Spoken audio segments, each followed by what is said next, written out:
attacking wealth, those who are creating wealth, wealth creators, going on saying Adani, Ambani ki sarkar and all, can I expect 1 second. ever you going and campaigning in your area? Can I expect ever a DK Shiv Kumar going and campaigning everywhere saying Adani, Ambani? When you go there, you are looking at everybody using a cell phone, using your UPI card. I don't see you ever talking like that. But this is the dissonance between a Rahul Gandhi and Team Rahul Gandhi, which is really closeted, and the rest of the Congress. There's so much difference between all of you. I don't know where you get all this from, but the basic point Watching is, you guys. when you think about wealth creation, Bengaluru, this is a city where we celebrate innovation and wealth creation. Exactly. We have more unicorns here amongst the startup community than the rest of India put together. So wealth creation is not the issue. Wealth creation by manipulating the government, by misusing your access to power, that is what we don't want. That we call crony capitalism. So when he takes certain names, those names are associated with crony capitalism. We want a level playing field for business. We don't want the government playing favorites with one group or the other. And we don't want the agencies being misused so that someone sells their airport to somebody else at a rock bottom price. Okay, all those are happening right in front of your eyes, and you know that that's not the way a free market should operate. You were in Parliament and you saw what happened with the second term of Dr. Manmohan Singh, the crony capitalism and the corruption. Which one of those cases was proved? 1 minute. What happened? Prime Minister Dr. Manmohan Singh himself said that it was the perception which led him for his government to fall. The last press conference that he did, he said that perception went out. India Against Corruption was that entire movement had convinced the entire country that Dr. Manmohan Singh's second term was just corruption, and he was blinded towards it. Whether those got proved in court or not, that's not what I'm saying. A government fell or didn't get a third term. The Prime Minister who delivered on economic reforms could not come back to power because of the perception. Now, this is the reason why I'm saying to you that you guys are going on saying that it's crony capitalism and an Ambani Adani Sarkar. Is it a perception battle that you're doing, or do you really believe that it is a crony capitalistic government?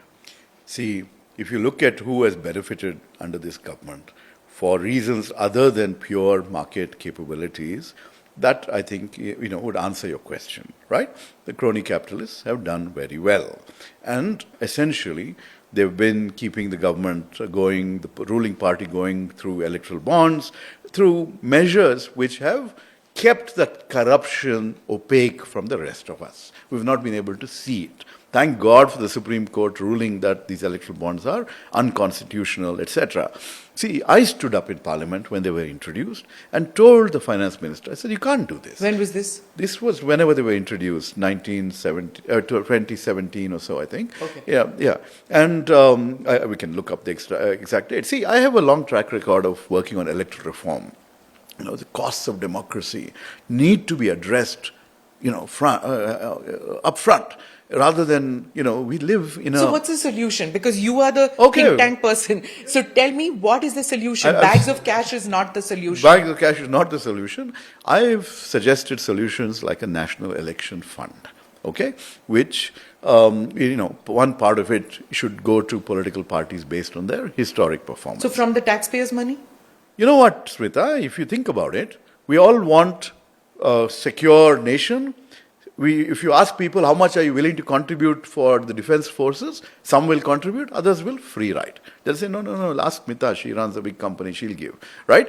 The basic point is, when these public goods are involved, the taxpayers' money is the best way to pay for it. Which country does it? 1 second.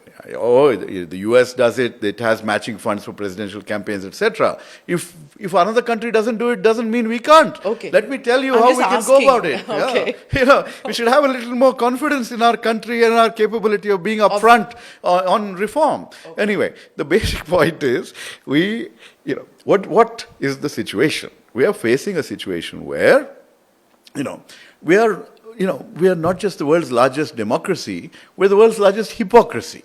We are in denial. Rajeev, this is motherhood and apple No, pie. no. So you take a national election fund, all right? So here again, Where? so the same point, just like national defense, a clean polity is a public good, okay? If everyone wants a cleaner polity and we're not seeing it happen, then Where look is for a the solution. money going to come? Again, for all your promises that Here you is people the made. third largest economy in the world, and you can't afford to clean up your political system by And- creating something that might cost as much as your Was- MP lads funds. That is nothing. It's small change in the larger cause of a cleaner political system. So, create a national election fund. Find ways to give political money to political And parties. how is it disbursed then?